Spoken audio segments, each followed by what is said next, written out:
Eu sempre me atraí por ficção científica. E isso é um fato que eu não posso negar pra mim mesmo, porque se você pegar cada um dos meus filmes favoritos e analisar cada um deles, você vai perceber que todos eles têm algo em comum. Todos têm uma pitadinha de ficção científica em algum lugar deles. Seja algo mais sutil, como a Samantha no Her. Terrible thought. Like, are these feelings even real? Or are they just programming?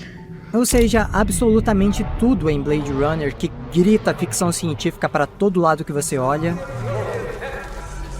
E eu acho que eu sei o porquê disso, porque que eu me atraio tanto por ficção científica. É porque a ficção científica ela tem a função de sempre te colocar numa realidade diferente. Uma realidade distante da nossa, mas que, ainda assim, a gente consegue ligar uma coisa na outra, sabe? Tipo, por mais absurdo que ela pareça, por que ela ainda é tão plausível? Por que eu realmente consigo imaginar pessoas namorando uma inteligência artificial? Por que eu consigo imaginar o nosso planeta chegando a esse nível de poluição?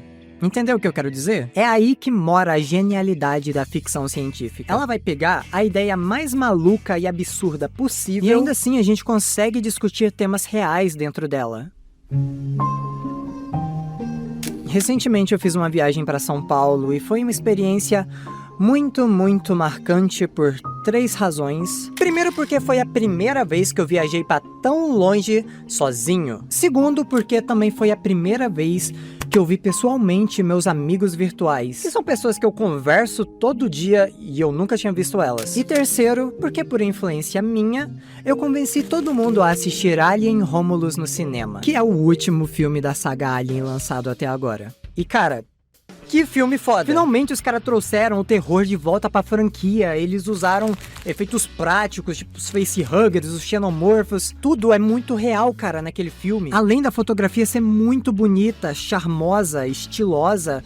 E aquele final... Meu irmão, aquele final... Puta merda! Acho que deu pra notar que eu gosto de Alien, né? E assistir Alien Romulus no cinema não só foi uma experiência foda por ser um bom filme, mas principalmente porque Alien Romulus reacendeu dentro de mim o meu hiperfoco por uma das minhas franquias favoritas. Não, na verdade, uma das minhas obras favoritas. Ponto. E sim, eu tô falando de Alien, o Oitavo Passageiro.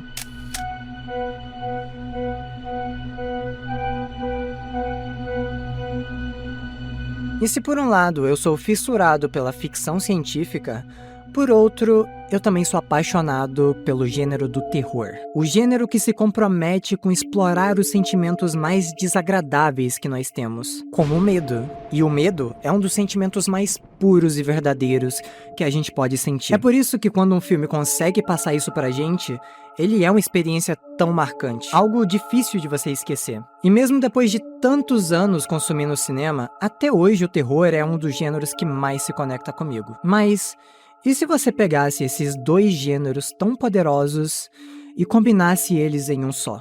Alien, em uma época onde ficção científica era associado com coisa de criança, pegou esses 2 gêneros e fez uma composição linda. E vai por mim, por mais que as duas pareçam muito distantes e diferentes uma da outra, elas andam muito bem juntas e, se usada da maneira certa, é quase como se uma complementasse na outra. Então o que aconteceu foi que eles pegaram essa ideia do terror, do medo, do desespero e colocaram ela no espaço. Um vácuo vazio e escuro, longe de tudo e todos, onde ninguém vai ouvir você gritar. E isso por si só já é genial, tá? Mas apesar de tudo isso que eu falei, eu demorei muito pra gostar de Alien.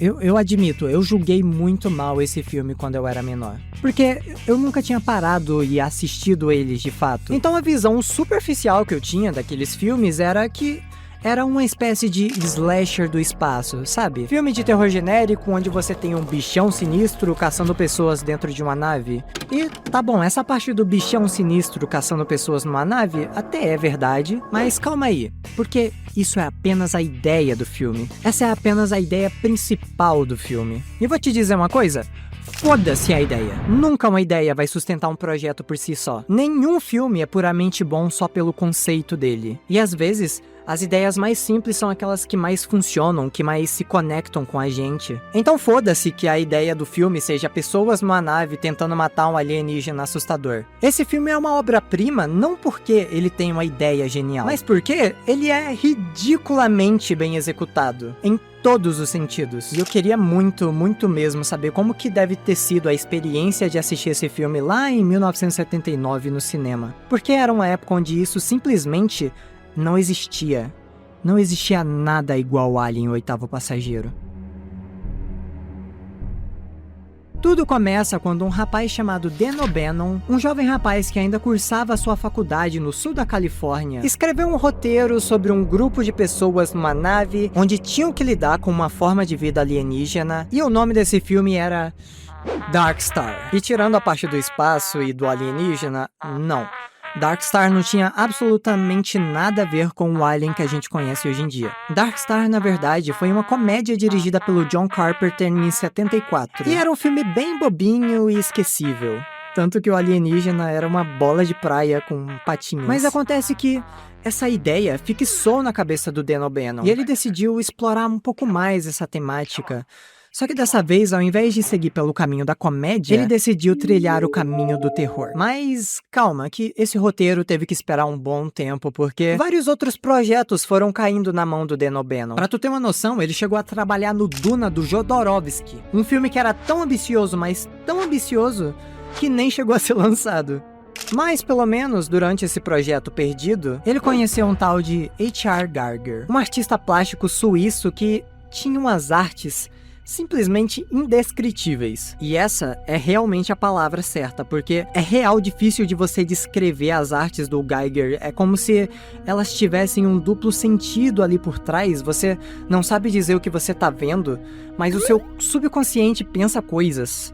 Talvez coisas de teor sexual, algo levemente profano. Foi assim que o Dan O'Bannon se juntou com outro maninho chamado Ronald Shusett, e após muitas e muitas revisões, eles chegaram ao roteiro que a gente conhece hoje como Alien, e decidiram dar esse nome simples, sucinto e direto ao ponto. Mas ainda assim, a Fox leu esse roteiro e disse não na cara deles. Porque, ficção científica? Isso não vende, cara. Ninguém liga pra filmes de espaço hoje em dia.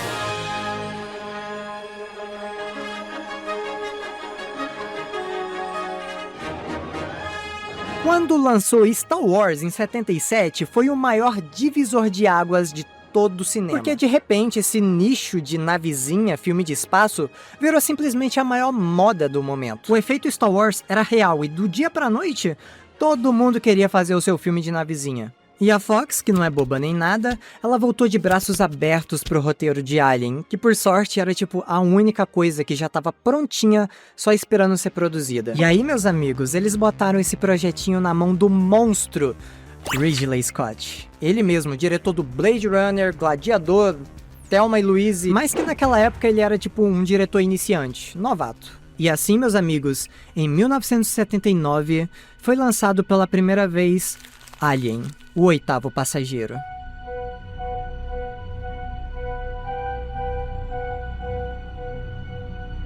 O filme abre com uma longa e silenciosa vista do espaço, até você avistar a grande e emblemática Nostromo. A Nostromo é uma nave de carga. Imagina que em um futuro próximo a viagem espacial é possível. O humano já conseguiu conquistar outros planetas e nesses planetas existem civilizações, e é óbvio que vai precisar existir uma maneira de transportar materiais, suprimentos de um planeta para o outro. Essas naves são como caminhões, navios cargueiros, entendeu? E nossa, irmão, como eu amo o design da Nostromo. Eu gosto dela justamente porque ela não é como as naves de filmes de ficção normais, que são estilosas e aerodinâmicas. A Nostromo é a porra de um caminhão do espaço, meu irmão. Ela é uma coisa enorme e esquisita vagando pelo espaço, parece um castelão. Ver a Nostromo no espaço é um visual único. Mas viajar no espaço é uma coisa complicada, leva muito tempo pra você ir de um planeta pro outro. E eu tô falando de tipo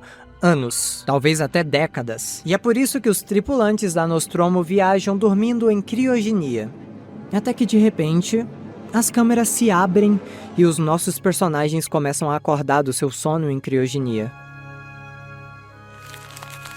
Dentre os 7 passageiros, nós temos o Capitão Dallas, que é quem sabe pilotar a nave, a navegadora Lambert, que traz um pouco de sensibilidade para a nave, o oficial Kane, que é calmo e passivo, tem também os 2 engenheiros da Nostromo, o Parker e o Brett. Eles estão ali para consertar a nave caso aconteça algum problema. O misterioso cientista Ash e a nossa grandiosa diva Ellen Ripley.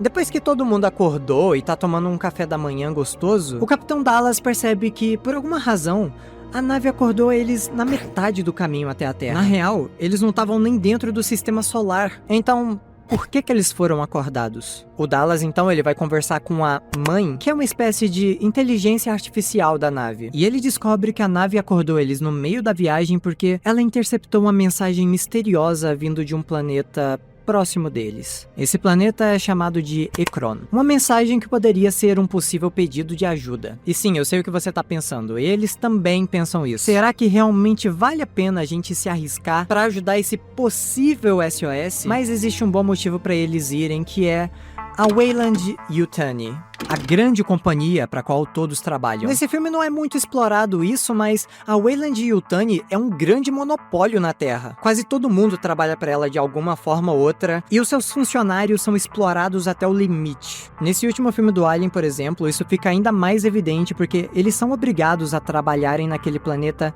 desde o dia que nasceram. E assim que os contratos deles acabam, eles são renovados automaticamente, sem autorização deles. Tipo, é um absurdo. E aqui no filme de 79 é dito que se caso eles ignorarem algum chamado, eles não receberiam a divisão dos lucros do trabalho. Então não tem jeito, eles vão até Ekron e pousam a nave do jeito mais fudido possível, fudendo a nave inteira. Aí a equipe se divide em 2, o Parker e o Brett ficam na nave consertando os estragos, o Ash e a Ripley ficam supervisionando os dois, enquanto Dallas, Kane e Lambert, eles vão investigar a origem da porra daquele sinal. Mas aquele sinal tá longe pra um cacete. E nesse planeta venta constantemente, é como se você estivesse em uma tempestade de areia. Até que em certo momento, eles simplesmente avistam isso no horizonte. Uma nave gigante, meio arredondada, com uma arquitetura completamente de outro mundo. Literalmente. E é aqui que a gente vê pela primeira vez o trabalho do H.R. Giger em ação. Aquele artista suíço que eu tinha mencionado lá atrás. O O'Bannon deu um jeito de trazer ele de volta para fazer os designs, as artes, os conceitos visuais do filme. E meu irmão, quando eles entram naquela nave, a gente percebe como ele era a pessoa certa para fazer esses designs. Sempre que eu vejo essa arquitetura da nave, me causa um certo desconforto, aquela sensação de eles não deveriam estar ali, de que aquele lugar é proibido, sabe? Mas ao mesmo tempo, ele te chama até ele. E aqui também é onde você enxerga o esplendor do design de produção desse filme. Cara, o quão real e bem feitos são os corredores, as salas, absolutamente tudo nessa nave é putaria. Aliás, um fato curioso é que para eles passarem a sensação de que tudo era maior do que realmente era, eles usaram crianças nos trajes dessas cenas para elas ficarem pequenas em relação ao cenário. Então tudo parece realmente enorme e intimidador. Eles vão adentrando e adentrando até que chegam nisso. E durante 33 anos, ninguém fazia ideia do que era essa coisa. Simplesmente eles encontram essa coisa e a gente não tem nenhuma resposta do que caralhos é isso. Se isso é um ser, se isso tá vivo ou não. Foi só em 2012, quando Ridley Scott decidiu lançar Prometheus, que esse mistério foi finalmente revelado. E dentro daquela coisa, tinha uma coisa chamada Engenheiro. Que assim, eu não vou entrar muito em detalhes, porque é de Prometheus, mas é uma raça alienígena simplesmente muito avançada, muito evoluída, e que tem o objetivo de criar formas de vida e espalhar pelo universo. E adivinha só qual outra raça foi criada por esses tais engenheiros? É isso mesmo que você tá pensando. Mas eu não vou dizer qual é. E sim, eles também têm ligação com os xenomorfos. Mas, voltando pro 8º passageiro, nesse momento a Ripley percebe que, na verdade, a mensagem que eles receberam não era um pedido de ajuda, era um alerta. A Ripley até tenta ir até os tripulantes pra avisar eles, mas aí o cientista Ash diz pra ela: não tem por que fazer isso, quando você chegar lá eles já terão descoberto se é um aviso ou não. Corta pro Kane tropeçando em uma névoa azul dentro de uma sala cheia de ovos. Ovos mais ou menos do tamanho de um tronco humano. E quando o Kane chega perto, esse ovo se abre, onde ele enxerga uma espécie de placenta se movendo dentro do ovo. E como um gato curioso, O Kane dá uma leve olhadinha dentro e...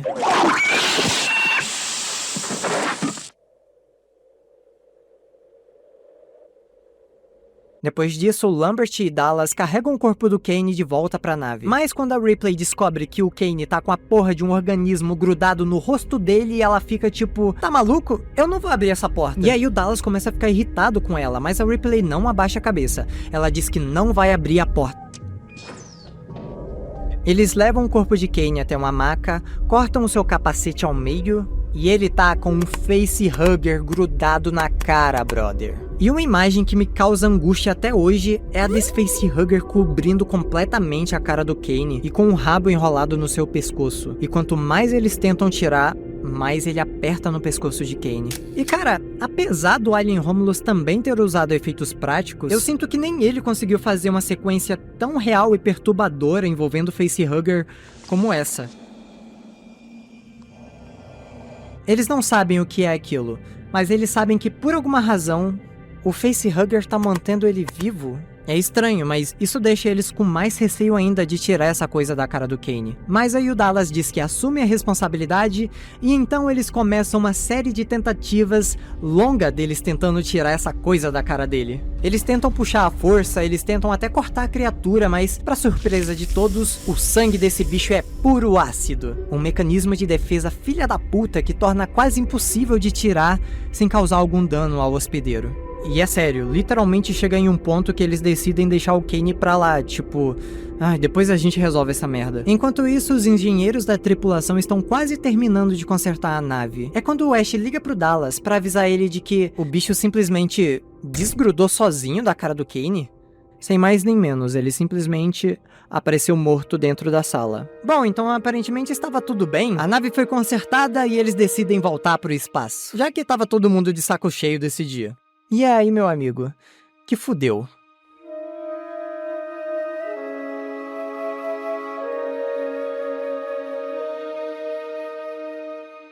Com Kane sã e salvo, eles decidem bater um rango para depois entrarem em sono criogênico e voltar para a rota da Terra. E mal sabiam eles, mas a cena que vem a seguir iria entrar para a história do cinema. Eles estão comendo em paz, como amigos depois de um dia difícil de trabalho. A câmera dá aquela passeada pela mesa, dando atenção em cada um deles, mas com um pouco mais de foco no Kane, que tá comendo uma quantia exorbitante de macarrão como um animal. Porra, cara, calma, parece que você não come há dias. Até que, de repente, o Kane ele começa a dar umas tossidas de leve, como se estivesse se engasgando, e ele faz uma cara que definitivamente tem algo errado acontecendo com ele. E aí os outros começam a se preocupar e tentam ajudá-lo, dão tapinhas nas costas, perguntam o que houve com ele, mas o Kane não consegue dizer nada além de grunhidos. E o foco da cena é obviamente o Kane, mas por alguma razão a câmera fica trocando pro Ash e você não entende por Eles colocam ele em cima da mesa e ele começa a se contorcer e gritar e fazer uns sons bizarros e ninguém sabe o que tá acontecendo. Se ele tá engasgando ou se ele tá convulsionando. Ele começa a mexer a cabeça, o Parker tenta colocar algo na boca dele, até que durante um grito interrompido ele... seguido por um silêncio e a cara de chocado dos atores. É como se eles realmente não soubessem o que iria acontecer. Depois de processar o que acabou de acontecer, eles voltam a tentar imobilizá-lo, dessa vez com uma gigante mancha de sangue na sua barriga. E da forma mais seca possível, sem um pingo de estímulo.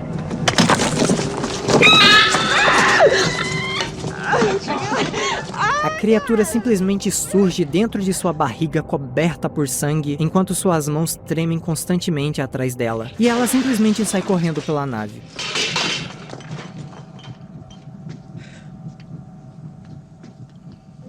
Meu irmão, essa é provavelmente a cena de jumpscare mais bem dirigida que eu já vi na minha vida. Eu já vi esse filme umas 8 vezes e eu sempre fico chocado com a construção dessa cena, como ela é minuciosamente bem montada. Sabe aquele papo de a limitação é a melhor amiga da criatividade? Velho, eu acredito muito nisso porque já repetiram tantas outras cenas de Chest Busters em vários outros filmes da franquia, e óbvio, com muito mais orçamento, com muito mais tecnologia, mas na minha opinião, nenhuma chega aos pés dessa cena aqui. O Ridley Scott, ele é um cara que ele sabe muito bem o que ele tá fazendo, porque ele começa a cena do jantar como alguém que não quer nada. Ela não dá nenhum sinal do que vai acontecer, ela só acontece e você fica tão chocado quanto os tripulantes da Nostromo naquela hora. Assim como eles, você também não sabe como reagir. E olha só como a catarse da cena acontece. Eu não sei se vocês repararam, mas não tem nenhum efeito sonoro, nenhuma música, nada. É apenas o som do peito do Kane estourando.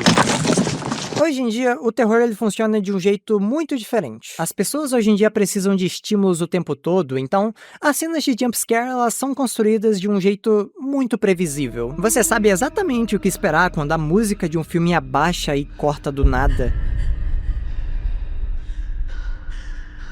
Mas aqui em Alien, o jumpscare ele é feito com tanta maestria e bom gosto que ele nem precisa apelar para essas coisas. E eu tenho que mencionar que, por muito tempo, existiu a lenda urbana de que os atores não sabiam o que ia acontecer nessa cena, e quando o Baby Xenomorphos saiu da barriga do Kane, eles se assustaram de verdade. É por isso que a reação deles é tão genuína. E realmente, a reação dos atores é muito genuína. Eles ficam paralisados olhando pro rombo na barriga dele. É realmente algo questionável. Mas, gente, existe uma coisa chamada roteiro. É óbvio que eles sabiam que o Xenomorfo ia sair da barriga do Kane. Talvez eles só não esperassem que fosse ser tão bem feito e realmente eles se assustaram. E bom, agora tem uma criaturinha alienígena vagando pela Nostromo. Eles não podem simplesmente ignorar isso. Eles rapidamente fazem um funeral pro Kane, jogando o corpo dele no espaço, e em seguida começa a caçar o Xenomorfo. Eles se separam em grupos e um dos engenheiros arranja um bagulho de detecção de movimento que vai ajudar eles a encontrar onde o alien tá dentro da nave. Aparelho esse que é muito parecido com o do jogo Alien Isolation, que, diga-se de passagem,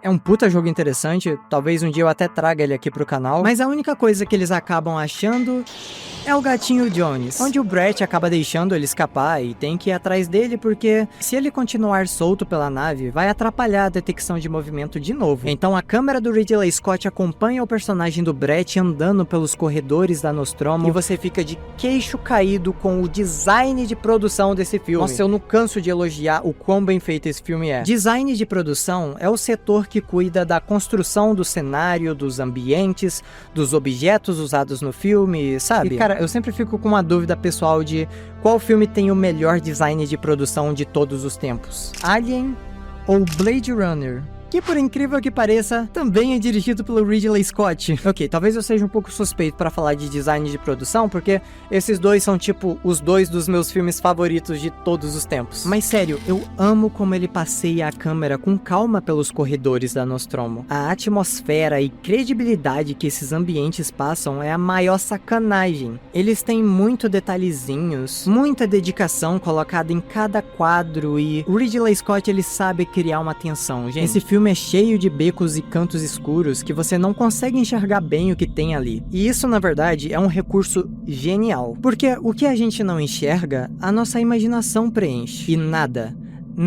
é mais assustador do que a nossa própria imaginação. E o puto do Ridley Scott sabe disso. Então, assim como em Tubarão, do Spielberg, ele esconde o alien. Ele evita ao máximo mostrar ele e você fica na ponta da cadeira pensando que ele pode aparecer a qualquer momento. E o diretor, ele ainda cola a câmera na cara dos atores para deixar o campo de visão muito comprometido. E como o filme não curte muito usar músicas nesses momentos, você escuta todos os tipos de barulhos da Nostromo. Estalos, engrenagens rodando...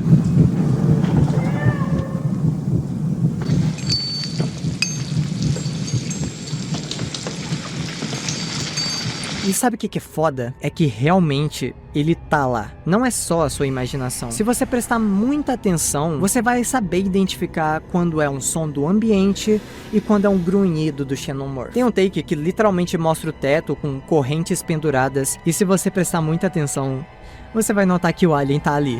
Ele literalmente tá ali. Só esperando pra dar o bote e não dar outra.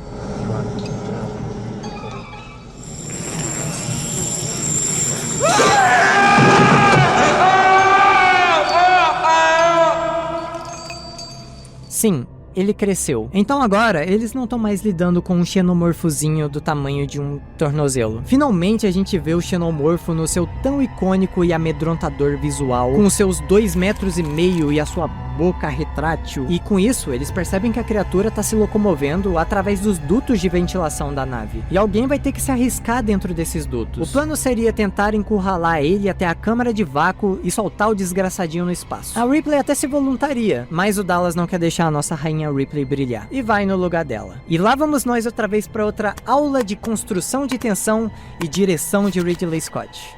Olha essa porra! A claustrofobia dos dutos de ventilação da Nostromo. A escuridão imersiva que só é iluminada pelo fogo do lança-chamas do Dallas. E aí ele vai seguindo com muita calma. Entra no módulo e a Ripley fecha a comporta atrás dele pra manter ele seguro. Enquanto isso, a Lambert tá usando aquele sensor de movimentos. E lá tá ele. Alguma coisa tá indo em direção ao Dallas e se aproximando, até que de repente o sinal some. Onde caralhos que tá esse bicho? Ele não vê ele nem de um lado, nem do outro. Então Dallas decide descer antes que o xenomorfo de fato apareça. Ele olha pra um lado, não tem nada.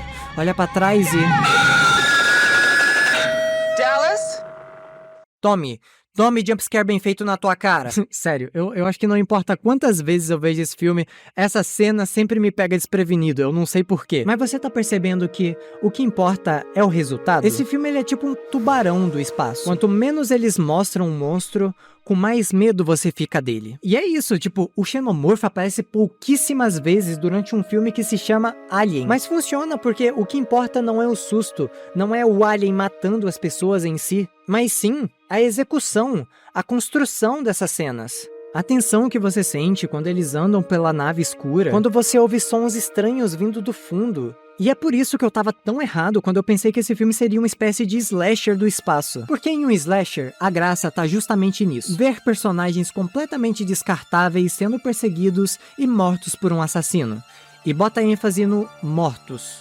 Porque normalmente é sobre isso. Mas em Alien, a limitação da época fez eles serem obrigados a fazer algo muito além de um filme de matança. Tanto que, na minha opinião, as mortes em si são um momento mais anticlimático do filme. Porque é ali que você realmente percebe a limitação do filme, o quão limitado era filmar o Alien. Então os enquadramentos são muito fechados e toda vez, literalmente, toda vez ele mata os personagens em off. Isso nunca seria aceitável em um filme slasher. Depois da morte do Dallas, eles se olham e pensam... Fudeu, eles já perderam 3 tripulantes da nave, e um deles era o capitão. Como que eles vão se safar dessa? A Lambert então começa a surtar e dá a ideia de explodir a Nostromo e fugir em uma nave de fuga. Mas a Ripley, tendo que segurar as pontas da razão, diz pra ela que isso não vai rolar, porque a nave de fuga só suporta 3 passageiros e a gente ainda tem 4 na Nostromo. E agora que o Dallas foi de base, a Ripley finalmente assume a liderança da Nostromo. Ela bota o pau na mesa, dá uma bronca em geral, principalmente no Ash, porque esse cientista tava com uns papos meio tortos, e ela decide que quer continuar com o plano do Dallas de afugentar o xenomorfo até a câmara de vácuo. A diferença é que dessa vez ela tem acesso a falar com a mãe, o computador da nave. E quando ela entra naquela sala, ela descobre que a Weyland e Yutani, a companhia para a qual eles trabalhavam, mudaram um pouquinho os seus planos. O plano agora era investigar uma nova forma de vida e trazê-lo para a Terra para estudá-lo, com ênfase na frase tripulação descartável. E só tinha uma pessoa que sabia dessas novas ordens. There is an explanation for this, you know. O desgraçado do Ash sabia de tudo desde o início. A Ripley dá um empurrão nele e sai correndo pra contar pros outros sobre. Mas o Ash começa a fechar as portas na frente dela. Então ela vai bater de frente com ele e... tá escorrendo um líquido branco da sua testa. Você fica mais confuso ainda quando ele começa a arrebentar a Ripley com muita facilidade. Ele joga lá na mesa, enrola um jornal e tenta sufocar ela. Mas pra sorte da Ripley, os outros dois chegam e o Parker dá um tapa no Ash que simplesmente...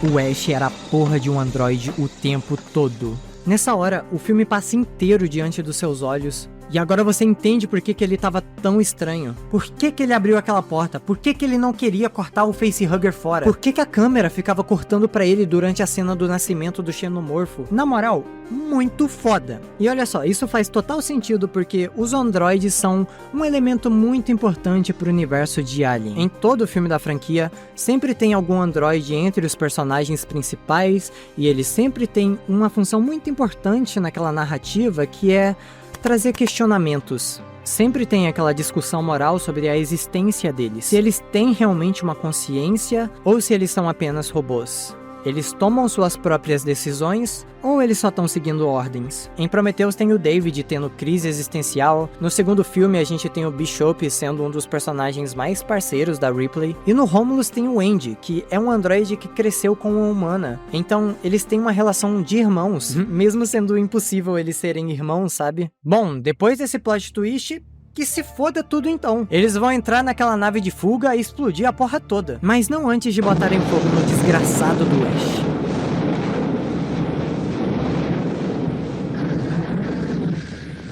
Enquanto isso, a Ripley lembra que o gatinho Jones ainda tá perdido por aí na nave. Então antes de explodir a nave, ela vai atrás dele. O Parker e a Lambert eles estão se preparando pra fuga, mas por azar deles, o xenomorfo simplesmente decide dar as caras. Tão perto do final. A Ripley até escuta os gritos pelo rádio e tenta chegar lá pra ajudar, mas é tarde demais.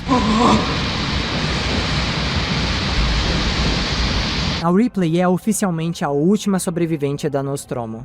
Então, no ápice do desespero e da tensão, ela ativa o sistema de autodestruição da nave e aí todo o ambiente é cercado por luzes vermelhas piscando e aquele som tenebroso de alarme que, convenhamos, é muito mais assustador que qualquer música de terror. E ainda assim, tudo dá errado porque no caminho pra nave ela dá de cara com ele novamente e pensa: ah não, eu não vou passar por aqui não. Então ela volta correndo e ela tenta anular a opção de autodestruição da Nostromo. Mas a nave fica tipo, nananina não, agora tu arque com as consequências, minha filha. Então fudeu muito, porque ela tem muito pouco tempo pra entrar na nave de fuga. Então ela sai correndo sem nem olhar pros lados, ela entra na nave de fuga faltando segundos pra explosão e ela sai voando de perto da Nostromo.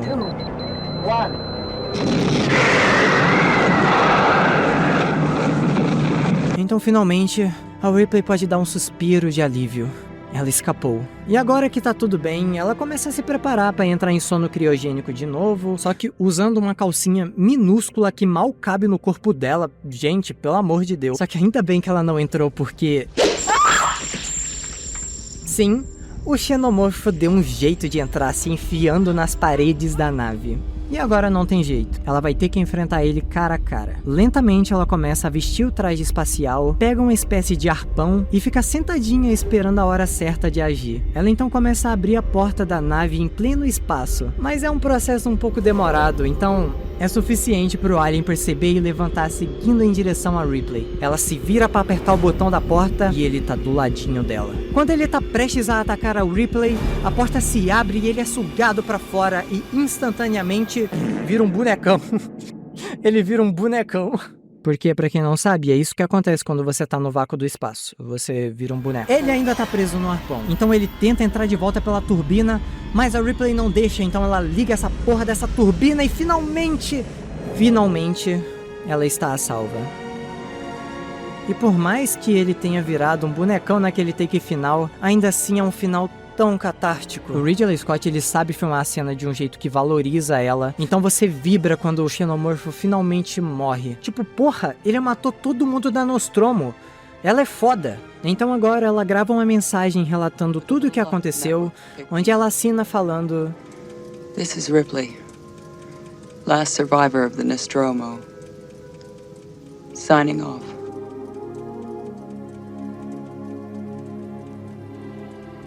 E assim, Alien, o oitavo passageiro, termina.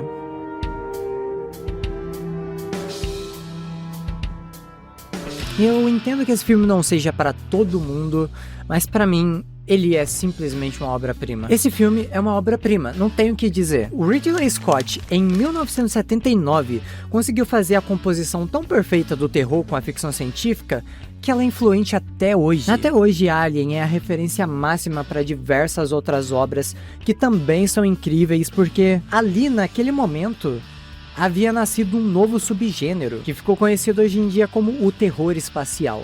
Se hoje a gente tem tantos filmes, séries, jogos incríveis que mesclam esses dois elementos, filmes como Enigma de Outro Mundo, Enigma do Horizonte, Life, Sputnik. Nos games a gente tem um dos melhores survival horrors, que é Dead Space, e também tem um dos piores survival horrors, que é Callisto Protocol. Tem também Prey, Returnal, além do próprio jogo do Alien, que é considerado um dos jogos mais assustadores já feitos.